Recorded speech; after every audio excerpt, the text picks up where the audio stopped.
Hello and welcome back to my channel. I'm Drago, that is not my real name, but you probably already knew that.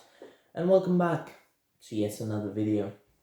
This video will be about Voulges and Halberds and glaives, and a bit about polearm terminology in general, which I feel like is quite an important topic to talk about for several reasons.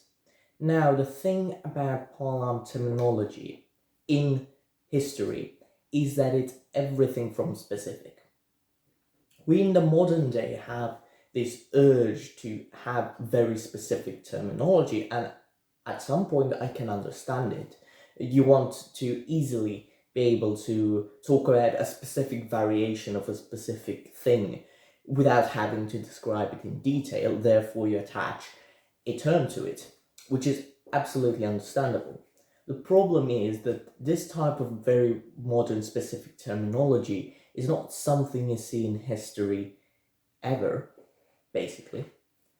And so when you try to approach history with this kind of modern terminology in mind, you end up with a lot of misconceptions and problems because you have a very rigid image of what a term should encompass, which is absolutely fine in the isolated world of a modern era, but it's absolutely not fine when you're going down to historical records and trying to read them and stumble across a term that you think you know what it means, but you actually don't because you think it's a specific term, which it isn't.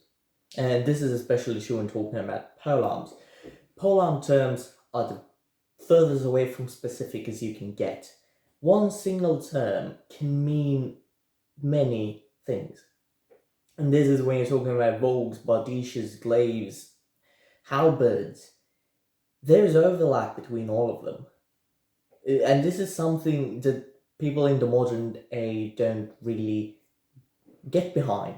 I've, for example, pulled up this picture and said this is a halberd. But people go, no, that isn't a halberd, that's a Voulge. And besides the problem that I'm going to talk about, that being a Voulge right now, it's a halberd. That doesn't mean it can't be a Voulge as well, but it's a halberd and it's primarily halberd. But I'm gonna have to explain to you why this is a halberd. Well, the thing is that most people, when I say Voulge, think about this weapon, and unless you know me and have already been, what's the term? And I've already heard this rant like 5 times by now, you would also pretty much probably think that this is a Voulge. And I can understand that, because in the eyes of modern people, this is a Voulge. But in the eyes of history, it mostly isn't. And I say mostly because it kind of is, but I'll come to it. Hold on. The thing is that the term Vogue, or Vogue, however you wish to pronounce it or spell it, whatever, is a French term. Shows up sometime in the 14th century. Might show up earlier, although I can't recall if it does. And the thing is that it doesn't refer to this weapon, because this weapon is a style of German, Swiss, Austrian halberd, which really doesn't show up in French lands. You don't see it in French iconography. There's definitely not survivals of it in French lands, as far as I know. Definitely not from the period that the term Vogue starts to appear. This is not the weapon the term is referring to. The polearms you see in France at this point in time, are mostly this, very glaive-like. So probably the term Vogue refers to glaives. Why have 2 words for the same thing? I don't know, but it's probably what's happening. They have entire units called Voguiers, and they're all apparently armed with Vogues. But iconography shows nothing of this sort there, which means that this isn't what is referred to. But however, then you go in a bit later, and Vogue goes from meaning a specific weapon to meaning basically polearm in general, because some terms do that.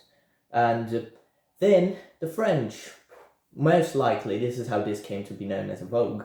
The French saw these halberds in use by the Germans, or the Swiss, probably the Swiss, considering, you know, the war between Charles the Bold, etc.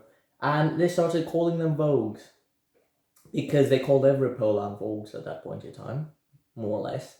So they saw this and they started calling them Vogues as well. But this isn't what originally was a Vogue. It just is now, because medieval terminology. Welcome to medieval terminology, people. And now you get what I'm trying to say.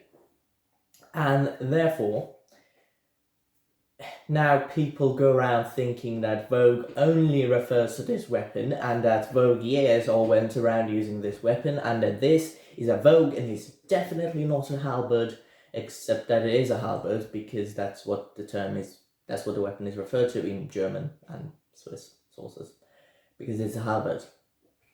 And people have this idea, the halberds have to be socketed. And like one piece, which they kind of don't. I mean, granted, these are mostly one piece, but then you have things with hooks on the back, which are not one piece, and they're definitely not socketed, at least the early forms of the halberd. And this definition of a halberd has once again came from a modern need to classify something based on its features. Well, in medieval times, you basically had an overarching term that encompassed basically everything looking remotely like a certain weapon. I'm certain that this weapon might have been called bardige by some people. It might also have been called, I don't know, gisarm or something. At least according to Iron Heat's weapons of armies of feudal Europe 1066 to 1300 or 1200, I think it's 1300. He makes the case that the gisarm refers to a weapon with an axe blade, some sort of axe blade, and also makes the case that the Polish bardige, or the term bardige, is synonymous with gisarm more or less. Interesting. Polearm terminology for you. Anyhow, the point I'm trying to make is that Vogues, these aren't Vogues in the French sense of the word. These aren't French weapons. Vogues are French weapons, or very preferred French weapons, because French really preferred the glaives and Vogues over the halberds for most of the 14th, 15th centuries. But this is not the weapon he's referring to, and this is an actual Vogue. Actual French Vogue. Most likely, I mean, I don't think the term is ever described in detail, but considering these types of polearms are basically the only types of polearms seen in France at that time, it's a rather legitimate, and it makes sense to draw that conclusion. Now, however, let's go back to these halberds, because they are halberds. No matter their mounting to the shaft, because the idea that a halberd is defined and on how it's mounted to the shaft is modern, as said. The first time the term halberd comes up is in the 13th century, in a poem called Der Trojaner Kriegen by Konrad von Würzburg. And it isn't described as, it just shows up in the poem. And then you've got the term showing up in the 14th century as well, being in Scandinavia, for example, and in Germany or Austria, or those areas. When I say Germany, it encompasses Switzerland and Austria as well, because their culture was quite close-knit in terms of military equipment. And these halberds don't exist at that point in time, so it's absolutely impossible for the term halberd to be defined by a socket-mounted a socket-mounted head on a haft.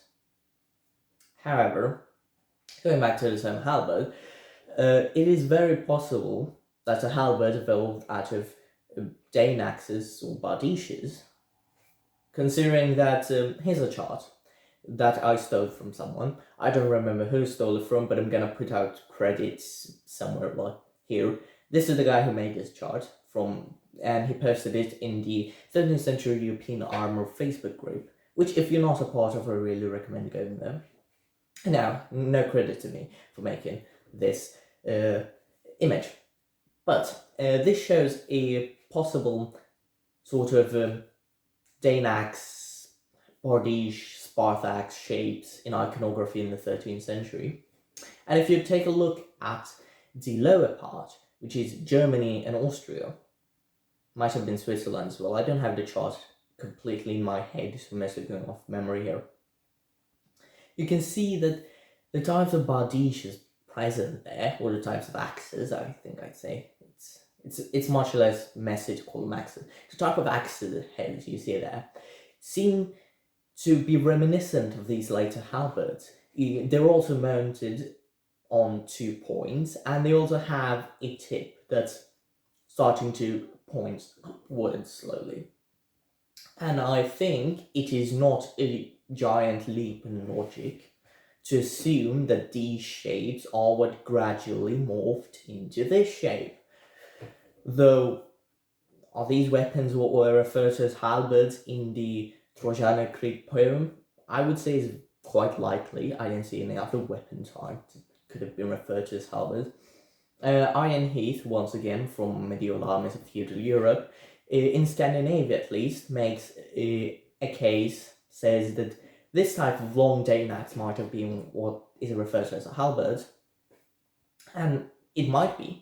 But then again, you have these kinds of axes in Scandinavia as well. For example, these are findings from Sweden, and I can also believe that this kind of bardiche axe was referred to as a halberd in 14th century Sweden, because unless I'm completely incorrect here, these halberds are from the 14th century. But I'm gonna have to recheck that, and if I'm wrong, I'm gonna put something on the screen to tell you I'm wrong. Anyhow, yeah, so this is the beginnings of the halberd, more or less, and then you get to see it develop. Becomes, the earlier halberds are a bit more rounded, so to speak, in their form, and then as time goes on, they get more and more angular. And then you get to the 15th century, and there's quite a few depictions of these types of halberds in the Schilling Chronicles. And you can see that they're very angular at this point in time, and actually look quite cool. I really like this style of halberd. But they're used alongside the newer type of halberd, which is actually a socket-mounted type with a one-piece head. And this type of halberd was, I would say, probably an evolution of this type of halberd, in the sense that they looked at this and they said, we like the features of this, but we like a socket mount. So they took it, they changed it a bit, they added a back spike, which is connected to the blade itself, and then they put it on a shaft. And the first kinds of these halberds are actually rather straight, and I think if they show up in about the 1450s, I don't think they show up much earlier than that. They're actually rather straight, and then you see as time goes on, they get more and more curved inwards. And then you get to like the 16th century, and they look very similar, but they have a blade that's a lot more curved inwards compared to the earlier examples. And it is rather clear that this type of halberd takes over from this type of, I don't know what to call the mounting, hoop mounted? I don't know, there's probably a term for it, but I don't know it. And these take over from this style of halberds. And in the 16th century, basically, most places in Europe start using halberds. At least a lot more than they did earlier. In the 15th century and the 14th centuries, halberds were mostly a German, Swiss, Austrian thing. And as I said, France, or places around France and Flanders, Burgundy, preferred glaives. The English used quite a lot of bills, guisarmes, whatever you wish to call them. And so did the Italians. You see quite a lot of guisarme bills in Italy as well, together with some glaives in Italy as well. Really, the halberd wasn't all that common, I'd say, of the German part of the world. But later on, when it became like the late 15th and 16th centuries, it started to be used by other people as well. Though it is still a pretty German thing, I dare say. Anyhow, yes, that's what I had to say about Voulges and modern terminology, and to once again maybe unnecessarily reinforcing my point about why modern terminology can be dangerous, is that you have this rigid idea of what something is, which does not apply in the medieval ages, and then you go on a text and you read perhaps a halberd, and you think this is a Vogue, as I've just spent explaining it isn't, but if you think this is a Vogue, you think, oh, but this isn't the weapon it's referring to, except when it is the weapon it's referring to.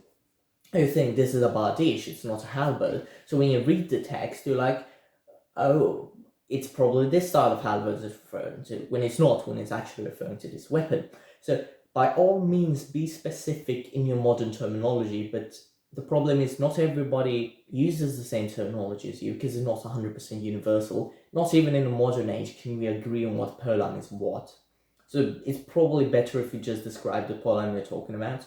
But even if you're very specific in the modern day, and even if everybody accepts a specific terminology in the modern age, hypothetically, it doesn't mean that this terminology should be used when referring to historical sources, because then you just end up with lots of wrongs and misconceptions.